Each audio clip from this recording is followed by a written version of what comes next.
కేరళలో ఘోర విషాదం చోటు చేసుకుంది. రాష్ట్రంలో కురుస్తున్న భారీ వర్షాలకు వాయనాడ్లోని మెప్పాడిలో కొండచర్యలు విరిగిపడి 18 మందికి పైగా చనిపోయారు. అర్ధరాత్రి 4 గంటల సమయంలో ఒక్కసారిగా బురదతో కూడిన కొండచర్యలు స్థానిక నివాసాలపై దూసుకొచ్చాయి. ఈ ప్రమాదంపై భారత ప్రధాని మోడీ దిగ్భ్రాంతి వ్యక్తం చేస్తూ కేరళ ముఖ్యమంత్రి పినరయి విజయన్కు ఫోన్ చేసి పరిస్థితిని అడిగి తెలుసుకున్నారు. നമ്മളെ മുണ്ടക്കായ്പ പൊട്ടിയിട്ടുള്ള അവസ്ഥ ഇതാണിതാ.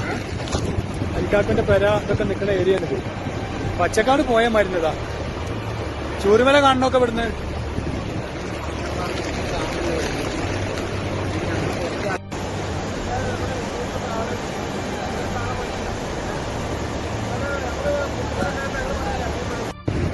ഇതാണ് നമ്മളെ മുണ്ടക്കായ്പ പൊട്ടിയിട്ടുള്ള അവസ്ഥ ഇതാണിതാ.